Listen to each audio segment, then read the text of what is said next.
Texas Attorney General Ken Paxton. Ken Paxton. Ken Paxton. Impeachment. Impeachment. Impeachment. Impeachment. You went to the FBI on September 30th without any evidence. That's right. We took no evidence. Allegations of bribery, unfitness for office, and abuse of public trust. He's being attacked by his own employees. Did you gain any after that? I don't recall. It's about Ken Paxton and how bad Ken Paxton is. The Board of Managers presented overwhelming evidence. A finding of acquittal is entered as to Article 1. Well, this is a resounding victory. Ken Paxton has survived 16 votes on articles of impeachment. You're the most aggressive legal opponent of the Biden administration in the United States. You're a Republican elected with a big margin in a Republican state, but it was Republicans who tried to take you out. How can you be removed from your job without being convicted of something? We are a huge problem for the Biden administration. Take away your job, they take away your money. And they took away my ability ultimately to even speak. Well, that doesn't really sound like the way democracy is supposed to work. If you can do impeachments like this and you can have mail-in ballots, we don't have democracy. It feels like Texas is going to be a Democratic state pretty soon. I think that's the goal. We lose Texas, we lose everything. Ken Paxton is the Attorney General of the state of Texas and one of the primary checks against federal power. So far in the Biden administration, Paxton's office has filed 48 lawsuits against the administration.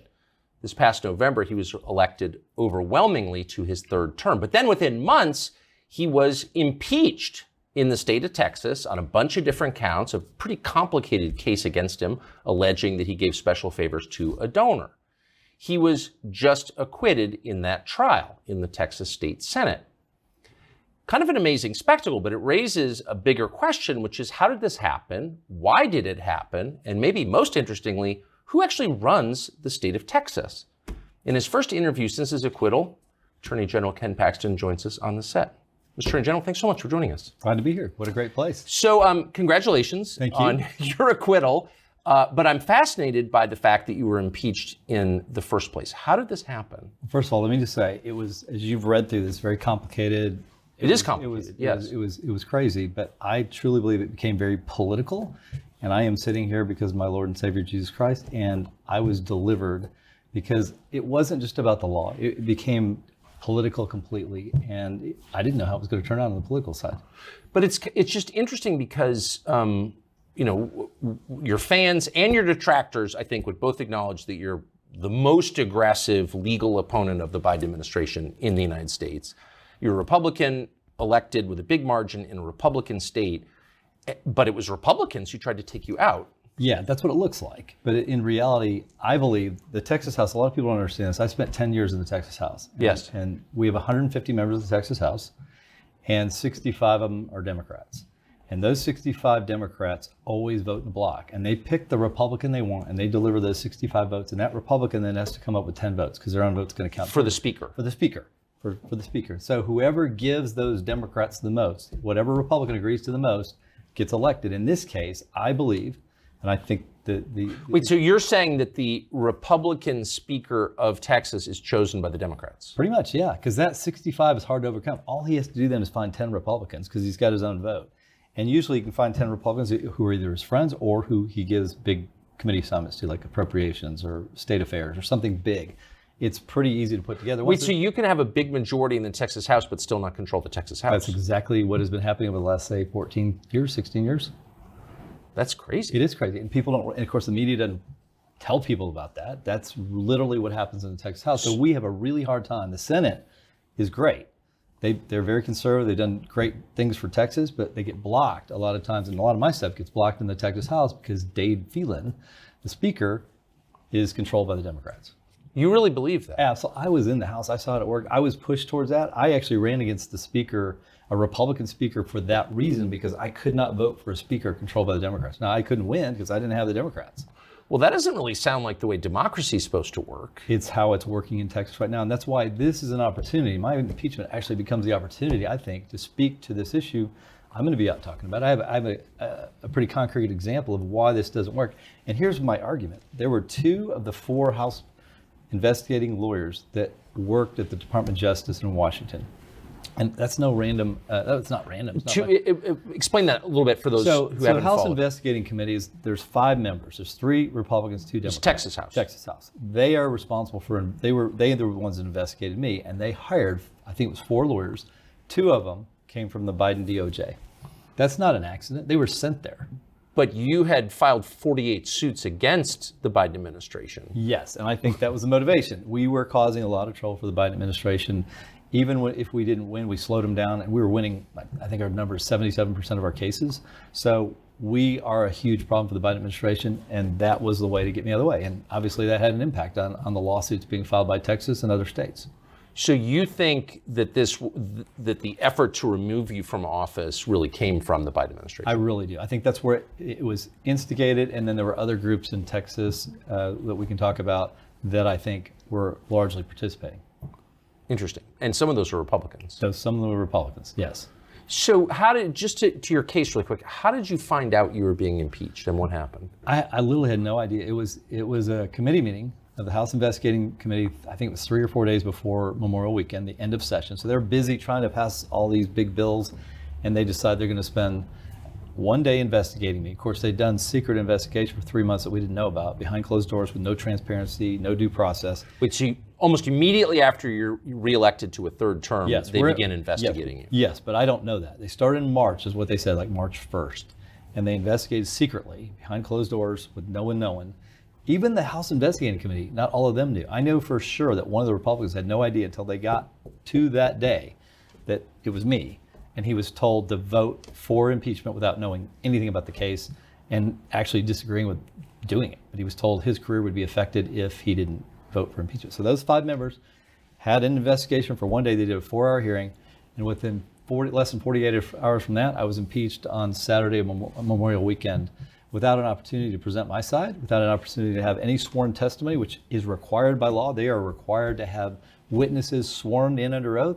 No one was sworn in under oath. They didn't even have witnesses. They brought in investigators who had talked to witnesses, which is obviously hearsay and wrong. So that's how it all got done. It was done in less And this was a total shock to you? I had no idea. They didn't come talk to me. They told me nothing about it. They didn't tell anybody. So what happens once it was announced you're being impeached? What happens to you? It was horrible. I was immediately suspended, so I lost my office. I couldn't do any more lawsuits against Biden or anything. What do you mean you were suspended? Suspended means I can't be in the office anymore. I can't direct what's going on in the office, even though I'm elected, even though they proved nothing, even though they had no testimony, no evidence. You hadn't been convicted? Hadn't been convicted. They had presented no evidence. They had presented no witnesses, and I'm out. How? Okay. That's a very weird process. So you don't even know you're being investigated. The moment you find out you're being investigated and impeached, you're suspended from your job? Yes. It's the way that I think it's constitutional. And I think it needs to be changed because they should have to prove something before the will of the voters is overridden. And that's what happened. The will of the voters, I was in 4.5 months. Now I've been out of office, suspended for almost 4 months. So half my time of my term now, I've spent not being able to do what the people of Texas elected me to do. How can you be removed from your job without being convicted of something? It seems pretty crazy, but that's the way the law is. And I know that the Dan Patrick, Lieutenant Governor, has suggested now that be changed. They should have to prove that you did something wrong before they remove you from operating as somebody who was So you elected. just wake up in the morning and they're like, you think you're an elected official. Yes. And now you're not. You're just in limbo. I walked out of when they did it that day, that Saturday, I had to walk out of the office, and I haven't been back a day since, not a minute since. And was unable to do anything. I can't direct any of our legal operations. So, I have to go now figure out what's going on in my own office. And a lot of people have left. They created a lot of harm to the state of Texas by doing it this way. Did you think the voters were in charge before? I used to think like the election. I'm like very suspicious now. If they can do this to me, I mean, they could do this to Lieutenant Governor. So they take you out of office. Do they pay you? No. Well, they're supposed to. By law, I am the Attorney General. It's in the statute that I'm getting paid. The Comptroller, Glenn Hager, for some reason decided, you know what? I'm not going to pay you. I'm taking away. Go sue me. And he knows that if I sue him in Austin, I have a hard time winning any case in Austin. So they take away your job. They take away your money. What do you do? And they took away my ability ultimately to even speak. What do you mean? We had a gag order put in place on both parties somewhere, I think, in June. So I could no longer even defend what was being leaked by the House team to reporters. A gag order? A gag order. So I could not respond to any... So you've been convicted of nothing. That's correct. You've not been able to bring your side of the story to the investigators, I guess. They refused. We tried to even send somebody their little, sham hearing that lasted less than 4 hours. And they said, no, we don't want to hear your side. And then you can't speak in public about it? That's correct.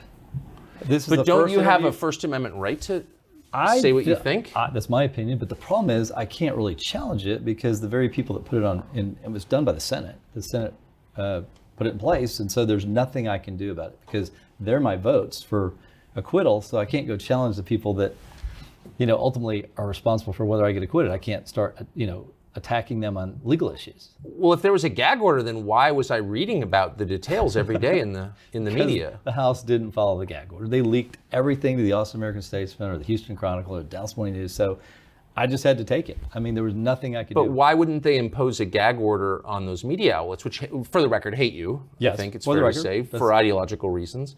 But so they're allowed to talk about you, but you're not allowed to talk about your position on this? That's correct.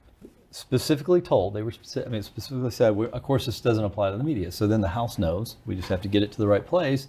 The gag order is fine for us because we can leak it to a sympathetic press. So why would the media be allowed to attack you, but you're not allowed to defend yourself? That's insane. That's the way the rules got set up. It was very difficult to deal with because it was every day a new story that I couldn't say anything about. And then people assume It doesn't sound American at all. It wasn't fair. Well, you are an attorney general, chief law enforcement officer of the state. Is this common? Well, we see gag orders in certain cases, but I'm in a political position, and this became extremely political. And, I felt like I was, 2 hands tied behind my back, and I felt like I had a constitutional right to be able to speak. Well, you do have a constitutional right to be able to speak, period. That's what I thought the Bill of Rights guaranteed. Me First too. Amendment. Me too. But doesn't that should apply to everybody? How can it only apply to their enemies? Look, it's got to apply to everybody, including people I disagree with. They should be free to speak. They should be free to criticize me. I should be free to respond. So I do not fault them for having the ability to speak against me. So if you're not getting paid and you're not allowed to talk and you're being impeached, how do you pay for your legal defense? So that was the other thing. So we have a moratorium on raising money during session. It starts 30 days prior to session. So it started December 10th, I think. And then through the governor's veto period, which was like June 20th, I think, or 21st, I was able to raise money. And I spent almost all my money on my campaign because I had a primary, a runoff, and a general. I spent 16, 17 Who'd you run against in the primary? George P. Bush and a few others. Huh. Yeah. So I spent all my money. So they knew when they did the impeachment, I didn't have any money. And so they kicked me out. Then they have taxpayer dollars to pay for every lawyer they want. I think they had 14 to 17 lawyers. And I had to go hire my own team. I had no help. I had no money. And I was starting from scratch. They had already done investigations. So they get to use taxpayer dollars to prosecute you, but you can't use taxpayer dollars to defend yourself. I was not afforded legal representation by the state while I was out. I mean, even rapists get legal representation paid for by the state. Think about how many people survive just that. You have no money. You have no lawyers. You have no ability to speak, and you're up against a force that's already done an investigation. They already have information, and you don't have any of their information. You don't even know really what the charges are because even the articles were very vague. They didn't identify elements of a crime. So then we have to figure out what is it? Some were so vague we didn't even know what they meant. But if I go kill someone, which I don't plan to do, but if I did, yeah, and I'm indigent, I have no money. The state pays for my legal defense, correct? If you can't afford it, yes. Yes, and I get to defend myself if I want. I get to say I'm innocent of what I'm being charged with, right? That's correct. And I'm accused of murder. Yes. And you were accused, I think, of getting a new countertop in your house from a developer or something. Other things like that, yes. Yeah. Huh. So how did this happen? So again, I want to get back to the central mystery here, which is how does a conservative state, conservative enough to reelect you 3 times, how does this happen in a state like that? So I told you about the Biden piece of this. Then there's a group called Texans for Lawsuit Reform. They spent a lot of money to bring in another candidate, Eva Guzman, who was on the Supreme Court, to be part of running against me. And they thought that if they got enough people running against me, they could take me out of a primary or run me out of money by putting me into a runoff. And this group has spent a lot of money, and they were certainly not only part of trying to get me defeated, but they were also very much a part of this effort. We have emails where they've written articles and they send them to Karl Rove, and then Karl Rove gets them published in the Wall Street Journal, whereas we couldn't get anything published in the Wall Street Journal. Even before the gag order, we were turned down for our editorial by the Wall Street Journal, because we had a guy that tried to submit one. They said, we can't do yours, and then the next day they did Karl Rove. So Karl Rove wrote a piece this summer, I believe in August, saying that you were going to be convicted. Yes, and that was... Gloating. Yes. And calling you a bad person. Yes. So Rove is obviously a huge liberal. Why would Karl Rove have the sway that he does at the Wall Street Journal and in Texas? It's confusing. So I don't know why he has sway at the Wall Street Journal, and I don't think he has that much sway in Texas. I mean, his candidates typically lose. I mean, he's backed my opponents in every AG race that I've been in. First one, and then the last one with the Bush. Very tied in with the Bushes, but he's definitely also tied in with this Texans for Lawsuit Reform, and they were communicating, and he was also communicating with some of the employees, some of my staffers that had made these charges. We have text messages with him communicating with them as well. So I knew this was going on. I didn't have proof, but during this process, we got some of the proof that I thought existed. So Karl Rove gets to write a piece in the Wall Street Journal, which I think is the biggest circulation paper in the country, or close anyway, calling you immoral and saying that you're going to be convicted in this trial and that you deserve it. You should be destroyed. And you go to the Wall Street Journal and say, I'd like to kind of give my side of it, and they say no. One of my friends did, and they said no, we're not going to publish yours. And he didn't. They were very vague about why they couldn't do it, but they were not letting my side of the story be published. So just to Karl Rove, who again is an activist liberal working effectively for the Biden administration, and yes, who shares their views totally and their ideology. I mean, he's a liberal, big time. Hangs out in Aspen, got it. But how would Karl Rove still be a force in Texas politics? Are most Texas voters kind of on board with the Rove program? No, I think he tries to be a force. The numbers, it's I think my numbers in the primary showed it. I got 68%. George P. got 32%. He has some influence with that 32%, but not so much with that 68%. But they thought if they buried me in negativity, of course, you remember I can't speak, and I'm trying to just raise enough money to have some type of legal defense. They felt like they had all the advantage, so he just starts pounding me with bad stories. It was a strategy. So describe, Rove is famous not as an intellectual, hardly, but as a political strategist, as a tactician. Describe his method of politics. There's nothing he won't do, I believe. He doesn't mind if destroying a person's life, because what this effectively potentially could lead to, one is not only am I out of office, I can never run again. It affects my reputation, potentially puts me in legal jeopardy. Any strategy is open to Karl Rove. He is good with it as long as he gets his way. So destroying the person, his family, his marriage, no problem for Karl Rove.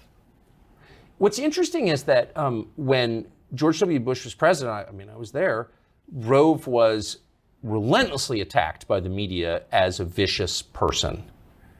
Now Karl Rove is defended by the media. How did that happen? I think they realize he's not conservative. He's more in line with, Bill Clinton and President Obama than he is in line with our voters in Texas. And so the media is very sympathetic, and doing things like this only encourages the media to support Karl Rove. Interesting. So to the House Speaker of Dade Phelan, who led the charge against you, it got personal, and at one point you suggested, or your allies suggested, that he had been drunk on the floor of the Texas House in your famous pink building. We have the video. He apparently was outraged that you said that he was drunk. Here's the video, and maybe our viewers can assess whether you were right. Campbell sent an amendment. The amendment is acceptable to the author. Is there objection to the opposite amendment? The chair has none. The amendment is adopted.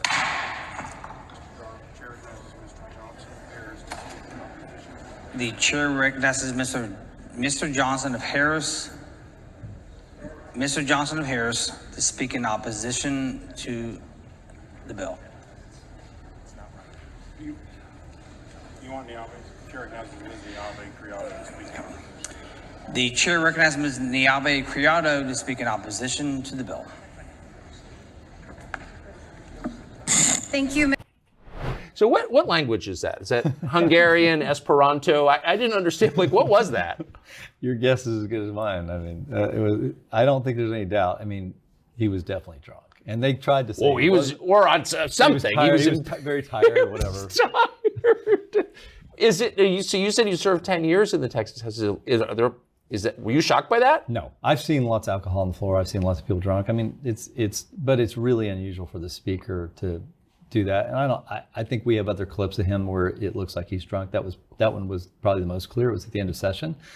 And I just thought it was unbecoming of a speaker that he should not put himself out in public. Have somebody, he doesn't have to be. If he worked in a factory, he'd be fired. Absolutely. Like, you're not allowed to be drunk at work. And I was horrified. Are you? No, I was horrified that the House members didn't respond. I asked them to look into him. Like, why don't you see if he's drinking on the floor? Because we shouldn't allow a speaker, especially our party, to present himself like that in public. And they did nothing about it. Instead, they came after me. So he was annoyed when you pointed out he was drunk on the floor. I'm sure he was. I'm sure he was. It seemed like bad things started happening right away. I'm going to watch that again when we get off the air, because I'm kind of sympathetic. You're probably not that drunk at work unless you've got a problem. I mean, I can't. Yes. Normal people don't act like that. So do you believe that the speaker, Dave Phelan's opposition to you is ideological as well? Yeah, I think it's more about power for him. I don't think he particularly has an ideology. I think his is like, I want to stay in power. I've cut this deal to be speaker with the Democrats. I have to deliver. The Biden administration goes to the Democrats. I don't think the Biden administration went to Phelan. I think they went to the Democrats, and the Democrats said, "This is what we want. We want him out," because I was causing so much trouble for the Biden administration. And then you had these other forces come in with the Rove and the TLR, Texans for Lawsuit Reform group, and that was the power. And by the way, Texans for Lawsuit Reform gave lots of money to House members and lots of members to senators. So they have a lot of influence. They give more money to Republican members than any other group or any other single donor. Almost every single one of those Republicans that voted against me got money from Texans for Lawsuit Reform, a lot. How much time approximately, what percentage of his time does Karl Rove spend trying to destroy Republicans? I think a good part. I mean, obviously he makes money on Fox and he has other things he does. But I mean, my view is that his PACs have gone after conservatives for a long time under the guise of being, a PAC that goes after Democrats. But I don't view him as an ally of Republicans. Well, no, that's for sure. But why is it so threatening? So if a Republican stands up and says, maybe we should have, real borders, for example, why is that so threatening? The only thing I can think of, you look at guys like Dick Weakley, who's a home builder, and he's one of the leaders of TLR. I mean, I think they think illegal immigration is a good thing. It helps their business. And obviously, I don't agree with that. I think it's devastating to my state. And if we want to have a program where we're going to bring workers in from other countries, let's get some legislation to do it the right way instead of just opening our borders to who knows who coming in. Well, you've had millions of illegal aliens cross your border into Texas. Every year. Right. And a lot of them have gone to other parts of the country. I mean, they're kind of destroying New York City right now. But they're completely changing the country and its political balance, too. Yes. Republicans in Texas, are they aware of that? I think it's probably the number one issue, other than maybe voter fraud. I think that's probably right up there with that issue. It's affecting obviously our border communities are devastated. You have towns that have 36,000 people, and you got more than that, more illegals coming through there than people that live there. So it's definitely. I don't understand if you're John Cornyn, who's your senator. Yep. And you live in Texas, or at least part-time live in Texas, how can you not be outraged and upset about that? How can you allow this to happen? Look, I have no idea why he doesn't seem to address this on a regular basis. Thank God that Ted Cruz has, but John Cornyn has been basically vacant on this issue. He's not taking. Why? Look, to me, he's been in Washington too long. He's been there for 14 years or so. And I can't think of a single thing he's accomplished for our state or even for the country, let alone the fact that we have a massive invasion into our state.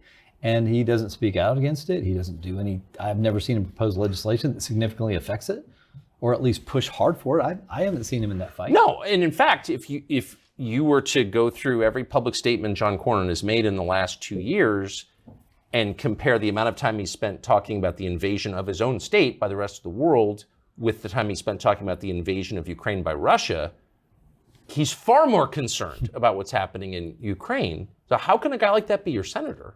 You know what? I think he's never really had competition. Why don't you run against him? hey, look, everything's on the table for me. Now that I've been through this and I've seen how guys like John Cornyn have represented the state of Texas and not represented us, I think it's time somebody needs to step up and run against this guy that will do the job and do it the right way and represent us and worry about what's going on at the border. So, sincere question, like I don't think if you were to do public opinion polling in Texas, particularly of Republican voters, you would see that Cornyn has the same views that they have. He doesn't at all. I totally agree. So who's his constituency? You know, he's just been fortunate because he has never really had, because of the money from DC, the support from guys like Mitch McConnell, I think he's been able to stay there. I think those days are over. He seems like a puppet of the Bush family. That's just an outsider perspective. He is absolutely, if you go back and look at his history, he was on the Texas Supreme Court appointed by Bush. He's the guy that pushed through our Robin Hood plan. He did it judicially by judicial activism for the Bushes instead of passing legislation, because they didn't want to pass legislation because President Bush was running for president. So and that would have required a tax raise. Yes. And so he did it, Cornyn did it judicially, I think completely illegally, and turned our schools into very mediocre prospects, because it made the poor, it took the rich school district, took their money and put it with the state, and then the state was supposed to give that to the poor school district. The problem is it made all of them mediocre. Instead of letting the good school districts be good and focusing on the ones that needed more help, John Cornyn created a socialistic network, and really, I think he hurt our schools. That empowered the educrats. Yes, and hurt our ability to educate our kids. And he got away with it. No one ever talks about it, but he did that for the Bushes, and for that, they made sure he was AG of Texas for one term, and then a U.S. Senator. So he got paid off, and now, whenever they ask him to speak, criticize me when I'm running against George P. Bush, or criticize me when I had this happen, he does what they ask him to do. He is a puppet of the Bush and Karl Rove team. Do you think the majority of Texas Republican voters are on board with that? I do not think so. He's just never had real competition. No one's ever gone out there and highlighted and exposed his lack of a record of supporting our state. And I don't think he has a record. I wonder myself, like, what would he point to that he's done for our state in the last 40 years? Zelensky loves him. Yeah, of course he does. Yeah. So is there, if you're not living in Texas and you just look at Texas and see these trends going on, particularly the immigration trends, it feels like Texas is going to be a Democratic state pretty soon. I think that's the goal. I think that's why it's so important that we fix things like the Texas House, and we have a message that resonates with the voter, which we do have that message. But when you have this civil war inside the party that Dade Phelan and Karl Rove have created because they don't control it, I think it leads us down a very bad path. And we also have a voter fraud issue because we now can't prosecute voter fraud in Texas because the Court of Criminal Appeals in Texas struck down a statute from 1951 that directed the Attorney General, I wasn't there in 51, but we would prosecute voter fraud because these local DAs who are controlled by Soros in the big counties like Travis, which is Austin, or Harris, which is Houston, or Bear, which is San Antonio, they're not going to prosecute it. So we were doing it. We had 900 cases, so this whole idea there's no voter fraud, complete fabrication. We were prosecuting. I only had one lawyer when I started to prosecute this. I got the legislature to give me more. We were fully busy prosecuting voter fraud. And then suddenly the Court of Criminal Appeals, all Republicans, said, nope, it's unconstitutional for the Attorney General to be in court because he's in the executive branch. That was their reasoning. To be in court, I thought... I'm not allowed because they said that was a judicial function, so I no longer could be in court. Now, if they're right, the Court of Criminal Appeals, they're the final court in our state on criminal matters. So they're like the Supreme Court on that. The Supreme Court is the final say on civil matters. So they were able to strike down one area of law for us. If they're right, the Supreme Court should tell me that no, I shouldn't be allowed to be in court on civil cases either because I'm in the executive branch. Well, and if that was right, every Attorney General in the country should no longer be allowed to go to court. I'm confused. So the Attorney General of the state of Texas is not allowed to prosecute voter fraud? That's correct. Even though the legislature directed it. It's one of the things that I'm told to do 4 things in the Texas Constitution, and one of those things is such things as are required by law. Who makes the laws? The Texas legislature. The legislature passed a law in 51 that directed the Attorney General to prosecute voter fraud, largely because I think that they didn't trust the local DAs to get that done because it's very political. And so that's what we did. We prosecuted voter fraud. And we had plenty of it. And now, guess what? There's no prosecution for voter fraud. But that's the core defense of democracy is prosecuting voter fraud. If we don't fix this, if the Court of Criminal Appeals, who I am concerned was put there by George Soros, because no one knows who they are. They're all Republicans, but we don't. Even Republicans don't know who they are. If I go to a room of Republicans and I say, can you name one person on the Court of Criminal Appeals? I'm lucky if I can get one. And so I think it was a genius move by getting the right people on there. We now have no defense because the local DAs won't do it, and now I'm supposedly not allowed to do it. So I tried to get the legislature to pass a law to reauthorize it. The Senate overwhelmingly passed it. And guess what I was told in the Texas House by Dave Phelan's team? We don't have time for that. We're not going to do it. We don't have time to prosecute voter fraud? We don't have time to reauthorize that statute so that I can go back and start prosecuting voter fraud and go change the makeup of the Texas Court of Criminal Appeals. I was told by the Speaker, we don't have time for that. It, in my opinion, most important issue we have, because every other issue falls on whether we can elect the right people. Of course, and whether voters have the power to send their choice into office. I mean, do voters have power is the real question. Exactly, and if you think about it, if we lose the state, the laws are going to change. All the voter laws are going to change. We're going to be going to California where you can just mail in ballots. And what I know from mail-in ballot, having fought this for the last election, winning 12 cases on mail-in ballots that unfortunately other states like Georgia did not fight, I know that mail-in ballots are completely unreliable. If you just mail them out to everybody, you have no idea who's sending them back. There's no verification. And when they say you can't prove voter fraud, they are right. Because normally what you have to do, if you're going to mail in ballot, you have to satisfy the laws under certain categories. You're over 65, you're out of state, you're disabled. You sign an affidavit and you send it in with your application that this is my signature. And then when you send your ballot back, they send you a ballot in an envelope. You sign that envelope with your signature, stick the ballot in, and they verify the signatures. Not the best, not as good as photo ID that we have for all other voting, but it still is something. But when you change it to mailing it out to everybody, we have no idea. We have no signature verification. We have no idea who's voting. So when they say, you can't prove voter fraud, that's the system that they like, because we can't prove voter fraud if we set up a system that's completely open. And that's what's happening in America.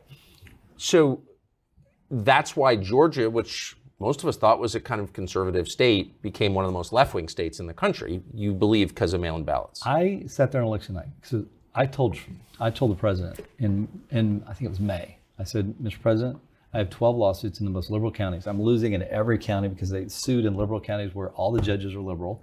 Court of Appeals are liberal. I'm going to have to find a way to get to the Supreme Court or the Fifth Circuit before it's too late, before they mail those ballots out, or you won't win Texas. I guarantee you, if Harris County can send out 2.7 million ballots, you won Texas by 600,000, you will not win. And if we have multiple counties doing that, they'll just figure out how many votes they need. We won every single lawsuit, all 12. And I told him, we lose one, you're done. He didn't believe me. And I said, you've got to watch this in other states, because if this is happening in Texas, which it looks like it's a national program, I can only focus on Texas. You better make sure this doesn't happen in other states. And sure enough, Georgia, which had the same margin of victory for Trump 4 years prior, they don't stop it. The governor, the AG, they sign a consent decree, and they have mail-in ballots with no signature verification. They have drop-off boxes, and they allow all these mail-in ballots. And guess what? Now Georgia, that had the same margin of victory for Trump, now suddenly we have a 8 or 9% win for Trump by protecting the ballot box. In Georgia, he loses by what, 14,000? I don't know, but it was a small amount. And I knew when they stopped counting votes on election night, I'm sitting there watching, going, this is what they would have done in Texas. And all the What was that about? What's that? They stopped counting votes on election night? Because what they needed to figure out was how many real votes there were, so they could figure out how many mail-in ballots to apply to the election. That's what they would have done in Texas, I'm convinced. So you think that was fraud, right? I have no doubt, having been through that whole process. It wasn't just a water leak? It was definitely planned. I mean, it would have happened in Texas, I promise you. But can you just stop counting ballots on election night when everyone's watching TV? Oh, I know. Have you ever seen that before, ever? For 3 hours? Well, you tell me. You're the one you're in politics. I've never seen it before in my life. I was like, I knew it when they stopped. And Trump is leading in all these states. I knew exactly what they were doing. Because there's no way to know where those mail-in ballots came. Anybody could have filled them out. Anybody. There's no way to know where those ballots came from. That's not a dangerous conspiracy theory? I watched it happen. I was a part of it. So they tell me I'm crazy whenever I talk about it. They tell me that I should shut up. As a matter of fact, they're going after my state bar license right now for going after election fraud in the overall election. So on top of all of this, I've got to deal with the But why wouldn't Karl Rove be upset about that? I mean, he's a defender of democracy, Very right? good question. Why is Karl not worried about that? He doesn't seem to so care. If you're Karl and you're taking all this money from billionaires, some of whom I know who are nice people, and I think they think it's helping, or Karl's convinced them that he's helping somehow. Yes. Why wouldn't preventing voter fraud, mail-in ballots, which abet voter fraud, be your number one priority? I think for any anybody that cares about democracy, whether you're a Republican or a Democrat, that should be the number one thing. And for the media to constantly shut down the conversation about this, and for social media companies, technology companies to shut down the conversation, tells me that there's a reason they don't want us talking about it. It's insane how you get treated for even bringing it up, when in reality, I don't think there's a more important issue, even than immigration, anything, because all those other issues will be affected by whether we have real elections that we can trust. And you think it comes down to, or the most important issue is mail-in ballots? For what I know, like, I don't know the machine stuff. I've tried to get people to bring stuff to prove it, and I've never seen proof. So I would. I haven't either. If they open-minded, but I'm open-minded, but I have never had anybody bring me proof. But I do know 100% that they cheat with mail-in ballots. I know that for a fact, and we have prosecuted people for that. We had a lot of cases. It wasn't just like, oh, well, this, you know why they can tell the narrative that there's no voter fraud? Because no one prosecutes voter fraud in the country except us. We used to.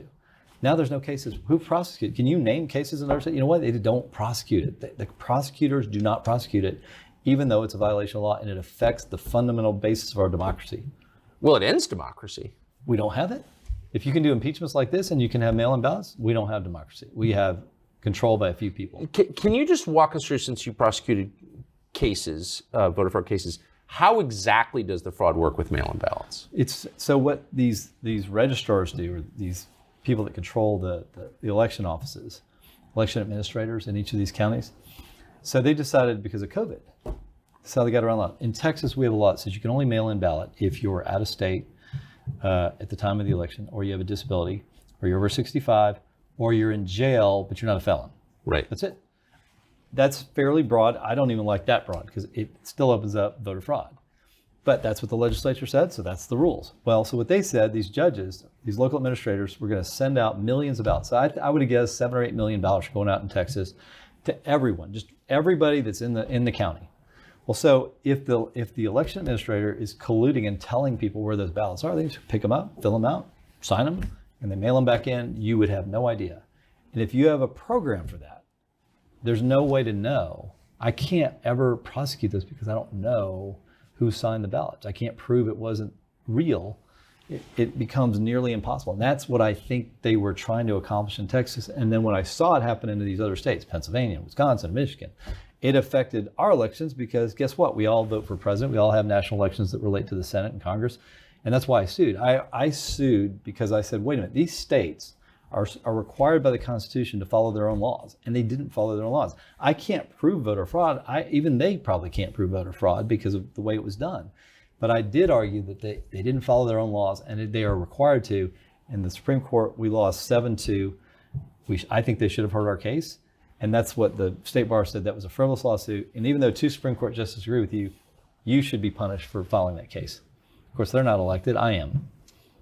So you think that was the third rail? That's what you did that there's no brought doubt. Impeachment on your head. There's no doubt that. Of course, we have lawsuits against Google, Facebook, tech companies. We were starting to invest big pharma on the vaccine, because, as you know, the vaccine manufacturers are not liable for any damages. They're completely immune under federal law if it's a vaccine. So they don't have to. We were already finding out they hadn't tested these vaccines, and they weren't disclosing some of the consequences. So we were looking at potentially, we were investigating them to see if we had causes of action or deceptive trade practices in Texas. And as soon as I did that, man, that blew up my world. And I became, I think, a target of some big pharma, big tech, and obviously the Biden administration. Why would that be controversial? Look, big pharma gives a lot of money. But if they make everyone take the vaccine, but they haven't fully tested it, which is true, and they have liability, doesn't somebody need to? I was doing it because the federal government has this immunity for them. And I'm like, this is wrong. They didn't test this thing, and then they didn't tell us about the side effects. They had an obligation to test it, even if they weren't liable. And they had an obligation to tell my people, hey, there's some risk here. You should decide whether you want the vaccine, but here are your risks. Instead of saying, oh, everything's good, it prevents it, you won't spread it, all that was untrue. And that's a deceptive trade practice. If they did that, and we were starting to get that information. Seems like they did that. It seems like they did that. I had to leave office, so I don't know what's going on with that investigation. I will be finding out this week, but we are going to be back on that case. And I think that the people of Texas and the country have a right to know what happened. Well, of course they do. Is Rove not on that either? I have never heard him speak against anything related to that. Never. So it's interesting.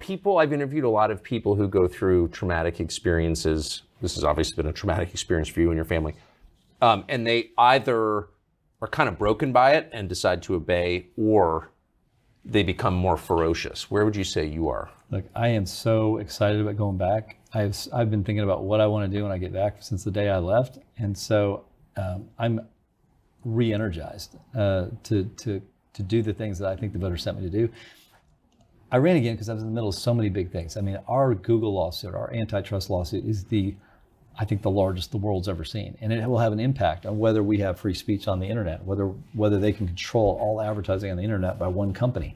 The things that I was working on, like this big pharma stuff, and the fact that we're trying to stop the Biden administration from ignoring the Constitution and just ramrodding things through outside of the legislative process, these are all things that fundamentally affect, and the voter fraud issue fundamentally affect whether we are going to be a free country. And so, I mean, that excites me to go fight for that. And even if they keep taking shots at me, which I assume Karl Rove and that group, and they'll continue to do it. But to me, it's worth it, because if we don't fight now, we're going to lose our freedom. We lose Texas, we lose everything. Well, yeah. I mean, the country's a completely different country if Texas goes. There's no balance at all. We cannot depend on Maine to say this. It's a one-party state at that point. So what do you think presumably, you got 800 lawyers in your office? Somewhere around that. I'll have to go back and check because I've been there. So it's a force. I mean, you are a force. Yes, we are the largest Republican Attorney General's office in the country. I know that. We've got resources that other states don't have, so we can do things they can't do. And a lot of times, other states will work with us to increase our ability to have an impact, but we are the most important Republican state just because of size and resources. Of course, massive scale. So they're trying to put Trump in jail. What do you think they're going to try to do to you next? You know what? I think if they could, they'd put me in jail. I don't think they're going to stop. They've realized that this law issue works because there are lots of judges who are political more than they are following the law, and so you're exposed. I'm exposed. He's exposed, depending on what court you end up in. And if you end up in certain courts, you got almost no chance of winning. So it's a scary prospect for people like us. But if we don't keep going, we concede. We lose. I mean, we all lose. My kids lose. My grandkids lose. I mean, I'm 60. I'm only going to be around for, 20, 30 years? I don't want to walk away from this and leave my kids and my grandkids in a spot where I just gave up and said, fine, let them do this. I'm not going to, even if they punish me for it, so be it.